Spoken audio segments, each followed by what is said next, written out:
ಹುಬ್ಬಳ್ಳಿಯ ನೆಹರು ಮೈದಾನದಲ್ಲಿ ನಡೀತಾ ಇರೋ ಈ ಕಾರ್ಯಕ್ರಮವನ್ನು ಕೇಂದ್ರ ಸಚಿವ ಪ್ರಹ್ಲಾದ್ ಜೋಶಿ ಚಾಲನೆ ನೀಡಿದರು.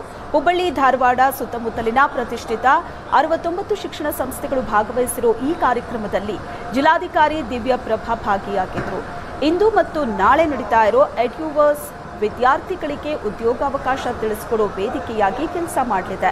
ವಿವಿಧ ಶೈಕ್ಷಣಿಕ ತಜ್ಞರು ಭವಿಷ್ಯದ ಅವಕಾಶಗಳ ಬಗ್ಗೆ, ವಿವಿಧ ಕಾಲೇಜುಗಳ ಹೊಸ ಕೋರ್ಸ್ಗಳ ಬಗ್ಗೆ ಸಂವಾದ ಕಾರ್ಯಕ್ರಮಗಳು, ಮಾಹಿತಿ ನೀಡೋ ಕಾರ್ಯಕ್ರಮಗಳಲ್ಲಿ ಭಾಗಿಯಾಗಲಿದ್ದಾರೆ. ಮುಂದೆ ನಮ್ಮ ಮನೆಯ ಮಕ್ಕಳಿಗೂ ಕೂಡ ಮಾದರಿ ಆಗಲಿ ಎನ್ನುವ ಕಾರಣಕ್ಕಾಗಿ ಈ ವಿದ್ಯಾರ್ಥಿಯರನ್ನ ನಾವಿಂದು ಇಲ್ಲಿ ಪರಿಚಯಿಸ್ತಾ ಅವರನ್ನ ಪ್ರಜಾವಾಣಿ ಮತ್ತು ಡೆಕ್ಕನ್ ಹೆರಾಲ್ಡ್ದವರು ಕಳೆದ ಹಲವಾರು ವರ್ಷಗಳಿಂದ ಈ ಕಾರ್ಯಕ್ರಮವನ್ನು ಮಾಡ್ತಾ ಬಂದಿದ್ದಾರೆ.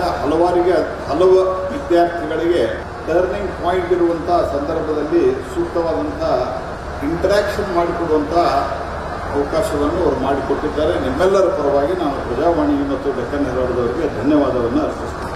ಪ್ರಜಾವಾಣಿಯೊಳಗೆ ಇವತ್ತಿಗೂ ಕೂಡ ಸ್ಪರ್ಧಾವಾಣಿ, ತಂತ್ರಜ್ಞಾನ ಪೂರ್ವಹಣೆಯಲ್ಲಿ, ಇನ್ನರ್ ಪೇಜ್ ಆರ್ಟಿಕಲ್ನಲ್ಲಿ, ವರ್ತಮಾನದಲ್ಲಿ ವೈಜ್ಞಾನಿಕವಾಗಿ ಟೆಕ್ನಾಲಜಿಕಲಿ ನಡೀತಿರುವಂತಹ ವಿದ್ಯಮಾನಗಳ ಬಗ್ಗೆ